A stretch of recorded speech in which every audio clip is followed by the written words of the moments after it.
Well, hi everybody, Father Alex here. Welcome to another episode of the Godcast. I am the vicar of St Matthew's Church in Burnley. I'm the host of the Godcast. I'm also the author of Our Daily Bread, From Our Goss to the Altar, a brief story. I'm also a member of the Church of England General Synod. My guest on the Godcast today is Dr. Helen Webberley. Dr. Helen is an advocate for trans rights issues. She is an author, she's a broadcaster, and so I'm really looking forward to having a chat with her. I hope you enjoy the conversation. If you do, then please subscribe to the YouTube channel or check out other interviews. There are literally hundreds of guests now on the Godcast. But for now, I do hope you enjoy this interview with Dr. Helen Webberley. Well, I'm delighted to say that joining me on the Godcast today is Dr. Helen Webberley. Dr. Helen is known as the hormone expert. She's an international trans rights advocate. She's a speaker and she's a writer. Helen, it's great to get you on the Godcast. How are you? I'm very well. Thank you for having me. We were just talking about the weather off camera. You're enjoying some nice warm weather where you are.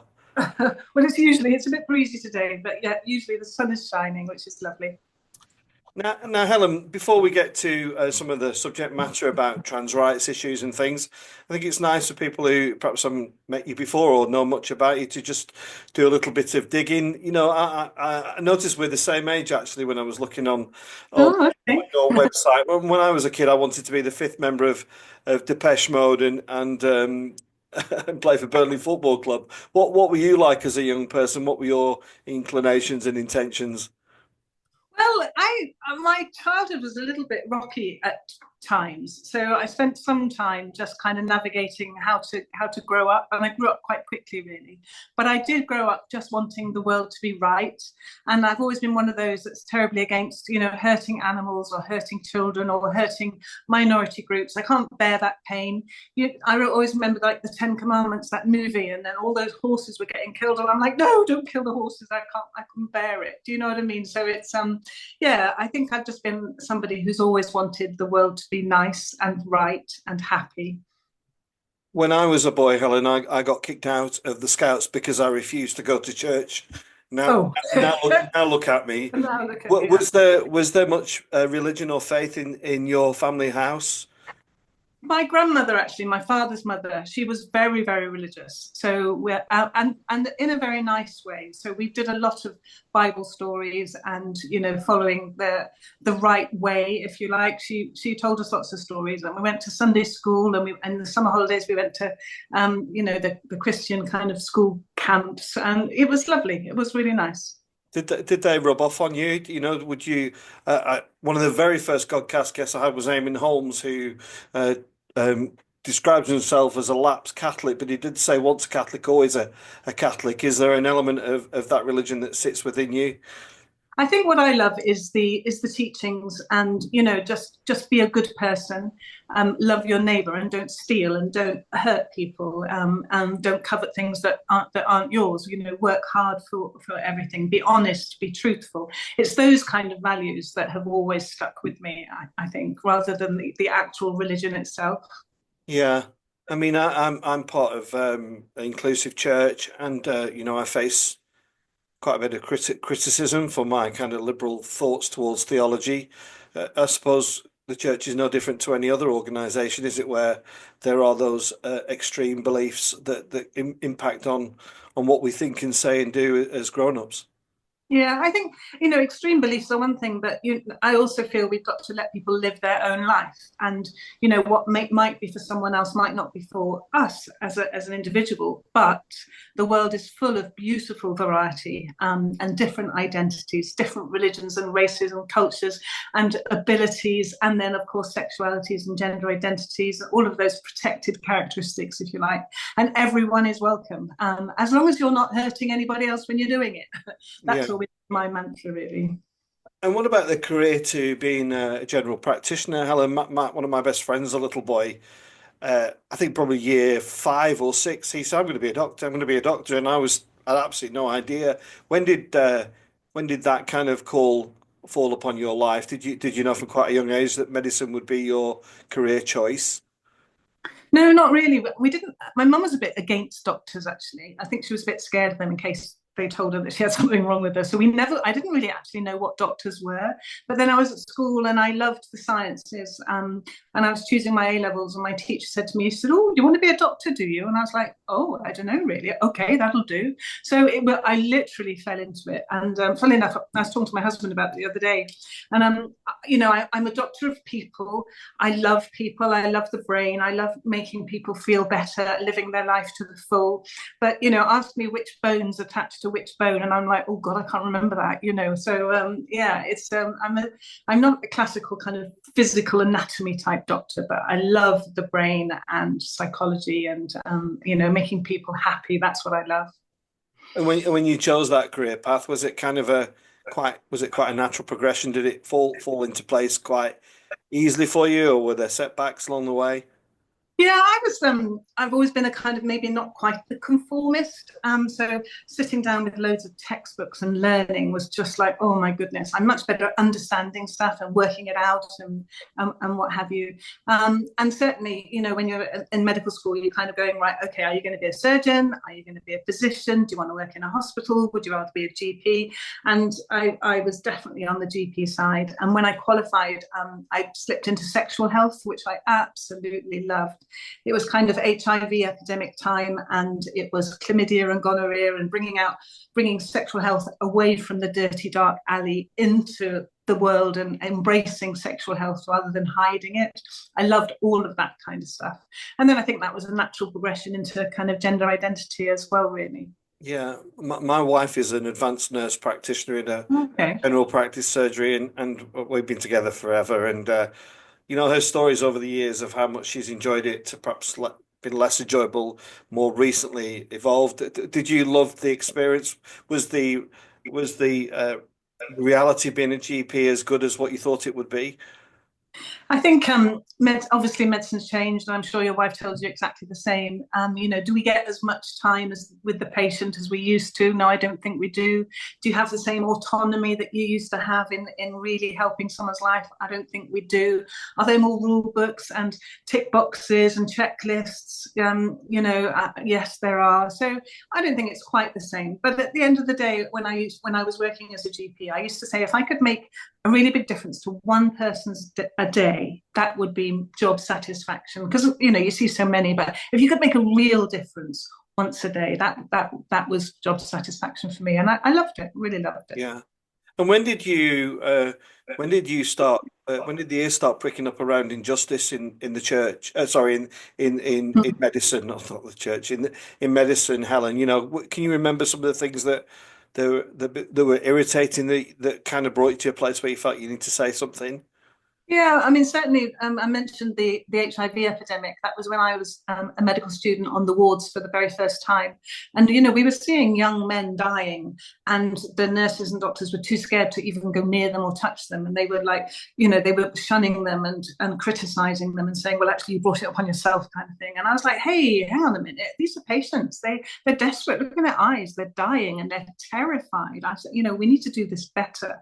And then actually, fast forward a few years when I was working with gay men in the sexual health clinics, and again they were just terrified. They just wanted just to be treated nicely and not be treated like lepers and disgraced for their behaviours, if you like. And I was like, hang on, doctors are supposed to be non-judgmental and helpful. That's what we're supposed to do, and we're not doing that well enough. And then again, fast forward a few years, 2000 and I think probably about 11, when I was working in a poor area in South Wales. And then that's when I started realizing that the same injustice was being served at transgender patients. And I was like, whoa, this is not right. We can't be doing this. Not in such a trusted and respected profession such as medicine and doctors, healthcare. And what were some of those injustices that you refer to, Helen? Can you perhaps share a couple of examples? Yeah, it's that on a general level, it's that kind of we always say it, the kind of white supreme heterosexual kind of perfect person who would never dream of doing such a thing as that. passing judgment on other people who live a different type of life. And so, I was seeing transgender patients who were telling me that they had to go to the clinic in London, and the kind of questions that they would be asked to validate themselves, to prove that they weren't some kind of sexual pervert, that actually they were transgender, were awful. I'm like, you can't ask people that. Why is that relevant? What pornography do you watch? What do you do in the bedroom? What was your childhood impact of sexual practice in the home? And I'm like, whoa, wait a minute, what's that got to do with someone's gender identity? And people used to come away quite traumatized from these questions. And also the kind of feeling that they had to validate themselves, they had to prove to somebody else, someone who hadn't got a clue what it might be like to be transgender, just kind of validate themselves to this person. And that person held the key. And if you didn't do a good enough job at answering the questions, or if you didn't validate yourself well enough, then, the cupboard was locked and you couldn't get what you needed. And I'm like, this is not healthcare. This is not what it should be like.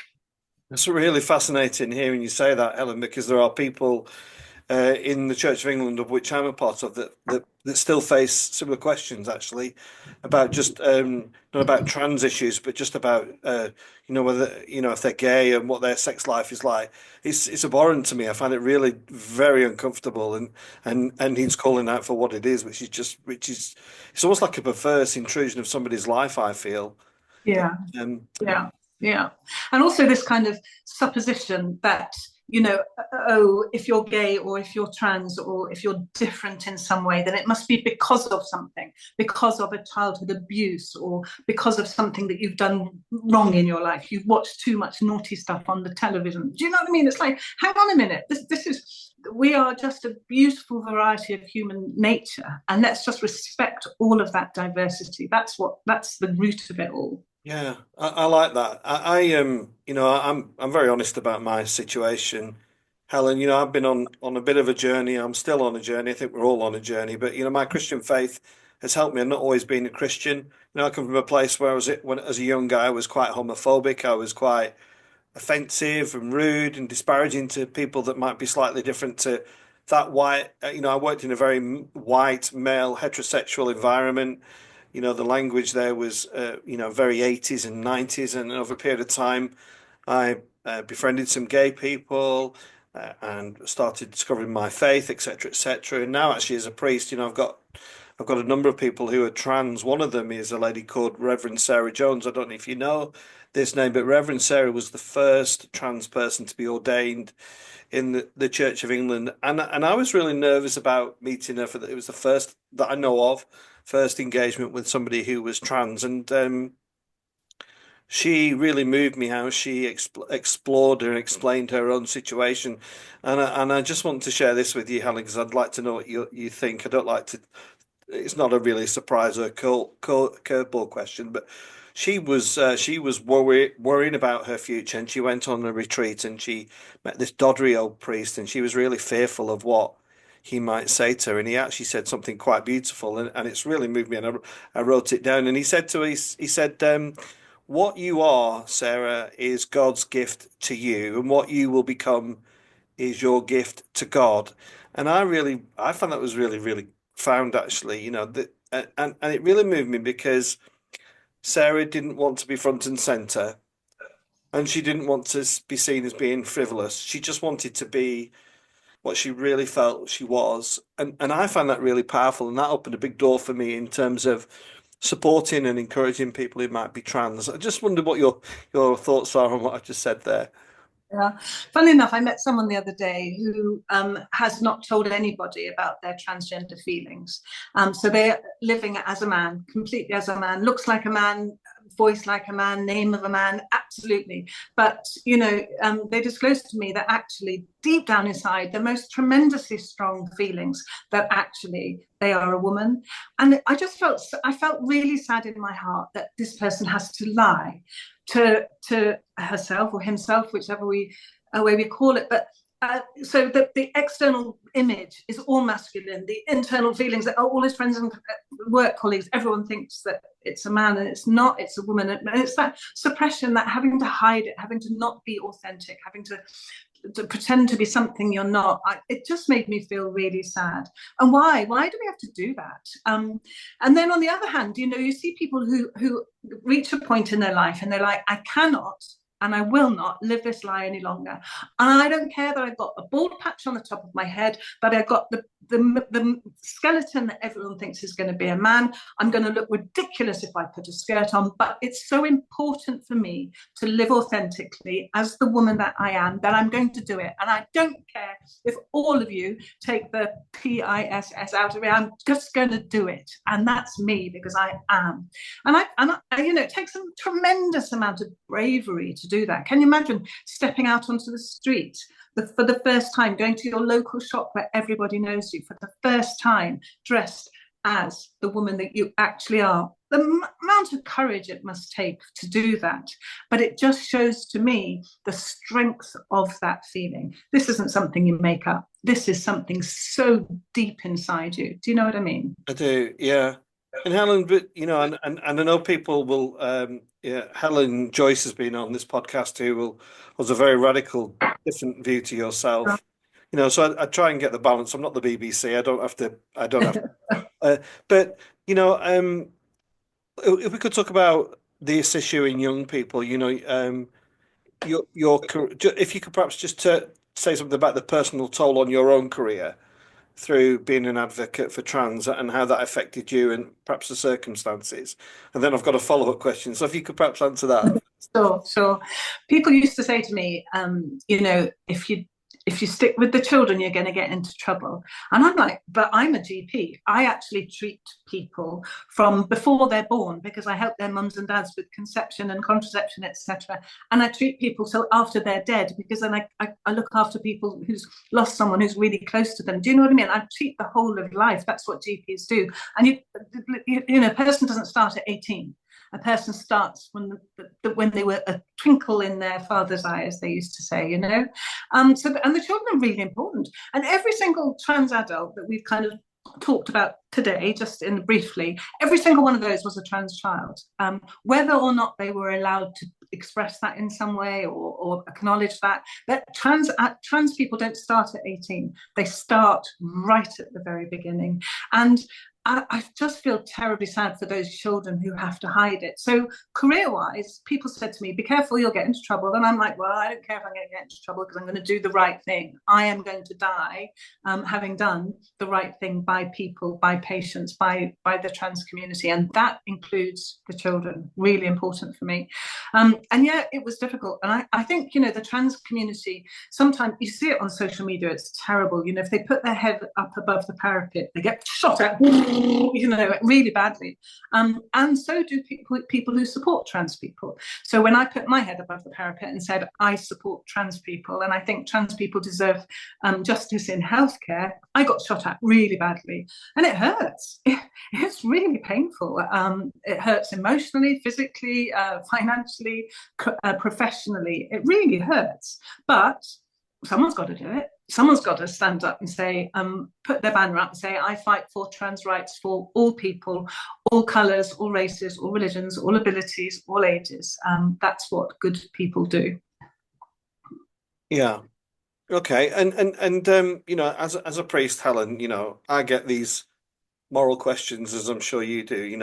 As a priest, and one of the common questions is from people who perhaps aren't as inclusive as I am, or might be against my theology, would be, well, what if your child was trans? What would you do? And I try and give a very honest answer, and I think about my own childhood, and I'd like you to tell me if this is right or wrong. But I think, if my child was kind of 12 or 13 and came to me and said, "Look, Dad, I think I'm a man, I'm a boy in a girl's body," I would be worried about that person's well-being, and I'd want to make sure that the provision was correct for her or him. So if I went to the GP and said, "Look, this is what this child has said to me," but also there's the dad instinct in me as well that would, when I think about my own childhood, Ellen, I like I said to you before, I was on a journey. I was a bit of a goth as a kid. I was a bit of a rebel. And I've said to you, I was a bit homophobic. but I'd like to say I'm none of those things now, although I'm still a bit of a goth in me, if I'm being honest. But it's kind of, I think children have to have a period of time, adolescence, it's probably called puberty, to go through and work some things out for themselves. Is that fair, or does intervention need to come sooner? I think, I mean, just unpicking all of that, I think if there's any parents out there who are thinking to themselves, I wonder what I would do if my kid came out as trans to me, I think you go and get yourself prepared now because you never know when it's going to come. You never know who it's going to come to. And also, you want to be prepared because so many kids and parents have told me that when their kid came out to them as trans, they were like a rabbit in the headlights. They were like, oh my goodness, I have no idea what to do. So I'm kind of, part of my work at the moment is saying to parents, even if you don't know whether your kid is trans or not, even if you think you've got the most untrans kid in the world, just educate yourself, just do some reading, because you don't know whether tomorrow might be the day they knock on your door and say, actually, guess what? So really, education is so important. And I think in terms of the shock factor or do we need to give them more time? I tell you what, when anyone comes out as anything, so if someone comes out as gay, if someone comes out as trans, I'm actually just thinking about those awful words we have to use, comes out, i.e. comes out of the hidden dark closet place where you have to hide it, and then you come out as you, we need to get rid of that closet, but that's for another day. But when that person comes out, they have done a lot of thinking. They didn't just go, I think I might be gay, or I think I might be trans. They've been thinking about these feelings for ever such a long time. And it's really tempting as a parent or as a doctor to go, are you sure? And I'm like, do you know what? They have been making themselves sure for ever such a long time before they were brave enough to tell you about it. So if we could turn it around and go, oh, wow, how would you like me to help you? Imagine how imagine being a child, facing a parent going, oh no, that's going to be really difficult. You're not going to be happy. That's not going to be easy. Are you sure? I don't, let's just wait a bit. Or, oh my God, thank you so much for telling me that. How can I help you navigate the next day, weeks, months, years? It would be such a different approach, wouldn't it? Yeah, and what's your assessment of the NHS and their approach to these matters? Helen, have you seen steps forward? Are you deeply worried? What's your thoughts about care now? I think we have regressed. When I was started this work in 2015, it was the Women and Equalities Commission. They did a report, and they said in their report the NHS is failing trans people. And when they published that, I was like, good. That means we are going to progress from here. And that was 10 years ago, and we have regressed so badly. And I really want to put my next banner up and say, NHS, have you any idea about the hole that you are digging for yourself? Because I don't know when it's going to be. Is it going to be in 5 years, 10 years, 20 years? I don't know. But the damage that you're doing to trans people in denying their existence, withholding care, regressing policy, supporting anti-trans ideology, it hurts so many people. We have suicide, we have people who are denied access to a care that is freely available in other countries. And the United Kingdom, Great Britain, we should be leading the way. And we are seriously, seriously behind. And I just want to shout really loudly to government and these big publicly funded high places. Have you any idea what disastrous actions you're taking and what the future is going to hold for you, just in terms of compensation and saying, oh my goodness, I'm sorry, we got this so terribly wrong, because that is what's going to happen. And just with your expertise, Helen, obviously somebody who's trans there's the physical surgery that somebody has to go to. What's your assessment of the kind of the mental health care of people that go through that? That there's a lot going on, isn't there? Both for themselves but there is that kind of how do they cope with the outside world as a new, Yeah. I'm say not let's say that as a new person, but as the person they feel they were meant to be. Yeah. Is there, I'm dealing, I'm campaigning against ketamine addiction Yeah. in Burnley, and the mental health support is poor. the awareness is poor. Mm. There's huge gaps. It's very multi-layered, as you will know as a GP. What about for trans people? Are the services there, or is it kind of, you kind of sink or swim by your own strength of mind, really? Yeah, I was reading I've been doing some research on suicide of trans people, and I was reading, that there was a very sad case of a very young boy who committed suicide, and he was telling his school that he was going to end his life. He told them straight, and then he did it. And the coroner said, "Why didn't you refer him to CAMHS? Why didn't you get help?" And the school simply said, "Because there's just no point. Like the waiting list was 11 months for this, and there was just no point." Do you know what I mean? And I'm like, oh my goodness. And so we lose that life, that really young life, which is completely unnecessary.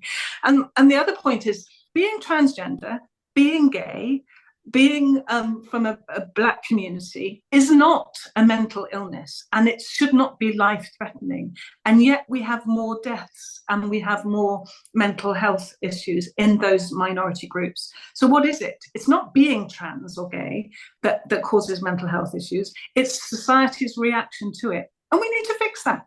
We need to stop abusing, hurting, discriminating against people from minority groups. We need to start welcoming them and saying, how can I make it even better for you to live in this world which can be cruel?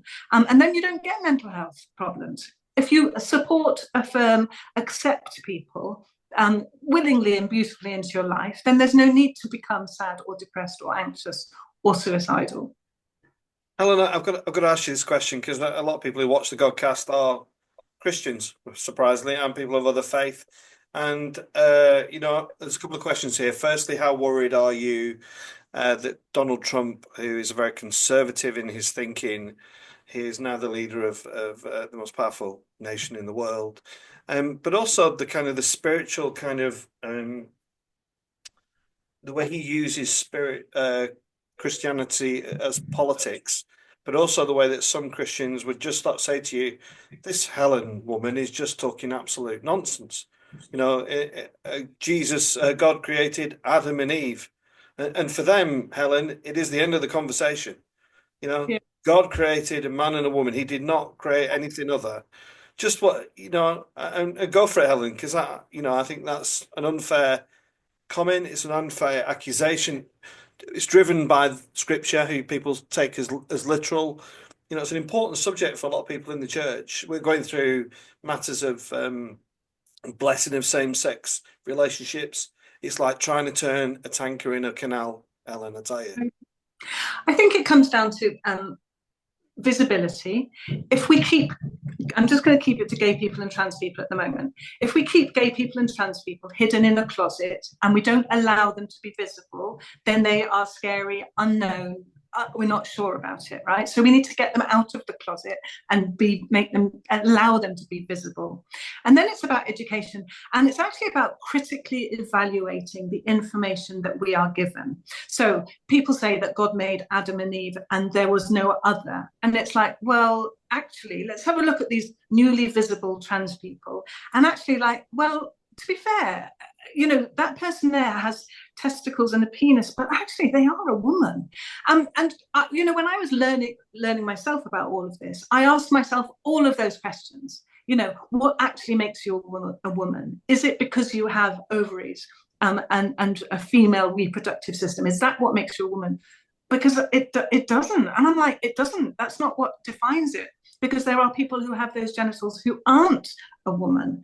And so it's about visibility, so we can see the people without them having their head popped off above that parapet that we talked about. And then, so visibility really important. And then education, but critically appraising the education. And, when, children in the olden days, you should only have sex with a man. If you're a woman, you only have sex with a woman, and men shouldn't have sex with men. And it's like, well, actually, those two people, those two men are married and they do love each other. And, men can lie with man. And actually, the world didn't fall apart when they did. And so it's about education. And it doesn't matter whether it's in the church or whether it's in the healthcare system or whether it's in schools or whether it's just down the local pub. It's about about visibility and education. And you mentioned Donald Trump, and actually we have our own politicians in our own country here that also could do with some education. They could do with come and have a look at these trans and gay people and actually ask them what it's like to be trans or gay in the UK at the moment, and how can we possibly make it easier for these people to be accepted. Because I tell you one thing, I don't think we'll ever go back to the situation where a trans person doesn't exist or a gay person doesn't exist. We can't eradicate or exclude them ever again. So therefore we have to work out how we integrate and accept diversity. But what would you say, Helen, to somebody like Helen Joyce, who, as far as I understand, is supportive of the gay movement, but might suggest that somebody like Peter Tatchell or Stonewall are just kind of using trans issues as a way of extenuating their own kind of voice, their own social media presence. They've got the gay rights, they've got gay rights, and therefore trans rights. They need trans rights because it gives them something else to do. It gives them another voice, etc., etc. What were your feelings towards somebody like Helen Joyce? I mean, it's an odd thing, isn't it, to think that Stonewall might be doing it for their own benefit. When Stonewall are a charity advocating for the LGBT community who've been QI plus, etc., who have been here for a long time ago, since a long time ago. And I think the other thing I think about women who are rejecting trans women, I feel like saying, when I was a little girl, I read about the women that chained themselves to the railings to get women's rights. And when I was a little girl, my mum always said she would love to have been a doctor, but she was a woman and it wasn't easy for women to get education, to have the vote. And I think, women, we know what it was like to be discriminated against. And now today in 2025, the women who got those rights are now discriminating against another group. And I find that really, really tragic. And what about, I'm just mindful of time, Helen, it's flown by. I'm just mindful of, the narrative about trans people sharing dressing rooms, changing rooms, sport, and all that kind of thing. What's your thoughts? Do you think this is just kind of hyperbole? It's just kind of noisy neighbor kind of stuff going on here, or have they got a legitimate argument to say, if Dave, who's now a woman and is 6'5", there was the boxing incident, wasn't there, at the Olympics? What's your kind of response to those kind of criticisms? Okay, so let's take Dave, who's 6'5", and Dave has transitioned and is undergoing transition to be the woman that Dave is, if you like. And so then there comes the time when Dave, if we carry on calling her Dave, has to decide which bathroom she goes to. And so we have two choices. Let's imagine in our mind's eye that Dave is wearing a skirt and some boots and a jumper, a bit like I'm wearing today. Now, if Dave goes into the female bathroom, the women in there might say that Dave is a risk to her. If Dave goes into the male bathroom, statistics definitely show that Dave is at much more risk to herself by going into the male bathroom wearing a skirt and boots and longer hair than if Dave was to go into the female bathroom. There's no evidence at all that Dave is a risk just because Dave is trans to other women in that bathroom. But if Dave goes into the male bathroom wearing a skirt and high heels, boots and long hair, she is definitely at risk in that bathroom. So it's like, oh gosh, we must protect the cisgender women from Dave, who happens to be transgender, in the female bathrooms. We must make her go into the male bathrooms where she will be at risk of abuse, whether that's physical or verbal or emotional abuse. And the statistics do show us that. And it's like, okay, so whose life is more important? The cisgender women who might feel a bit offended. And I'm like, do you know what? If you feel offended in the bathroom because Dave's in there, get out. Just let Dave do their wee and then you can go in afterwards. We haven't really got a problem here. But I don't think we should say, sorry, Dave, you've got to go in there. And I know you're going to be at risk in there of being peed on, shouted at, pooed on. You know what I mean? Honestly, that's what we've seen. So come on, ladies. We are about inclusion. We are about equality. Diversity matters. Diversity is beautiful. Come on, shut up. Let Dave go to the toilet, for goodness sake. And the sporting question, Helen, is that a legitimate question or not? I think we've seen it right. So everyone, I always think, oh goodness gracious me, could we possibly put, a trans woman who's been through a male puberty? So like, let's put poor old Dave in there, 6'5". Could we put them against one of the female tennis players in the Wimbledon final? That would be unfair. Yeah, to be honest, if you've had a testosterone puberty, it's a bit unfair. But then it's like, hang on, what about snooker and darts and fencing? Come on, we've seen that all in the news. Come on, just what are you on about here? Is it because they're trans, or is it because you actually think about fairness? And maybe actually, do you know what? If Dave had had the benefit of having puberty blockers, then Dave wouldn't be 6'5", wouldn't look like a bloke, and would be much more accepted in the females' final at Wimbledon. But guess what? We've banned them. So poor old people like Dave can't ever play sport because they can't get the puberty blockers, so they can't ever pass blend as a female sports player. That's just terrible what we're doing. Yeah. Helen, thanks so much for coming on. I've got one final question. I think you've alluded to it a moment ago. What's your kind of prognosis for the transgender community? You mentioned earlier that you felt it was regressing. Do you think that's because of the political situation? Do you think that society needs to slow this process down, or does it need to be pushed on to get to where you say, where people have this visibility and people become more tolerant and more accepting? What's your kind of general prognosis? I think what we need to be doing is people in high places need to stop hiding behind closed doors. They need to come out and put the rules down. The rules are very simple. Trans people exist, and trans people must be included and not discriminated against. End of story. At the moment, they're all hiding behind their doors going, oh, I don't know what to do, I'm not sure. As soon as they come out and lay the law down and say, wait, no, hang on, we're not tolerating this anymore. Let's please include our trans brothers and sisters and non-binary people in the world, and then the society will have a better place to go, and they'll stop those ridiculously nasty comments that are currently being allowed, permitted online and in written media. Oh my goodness, we are going to look back on those comments and go, however did we allow that? 2025, did we learn nothing from the past?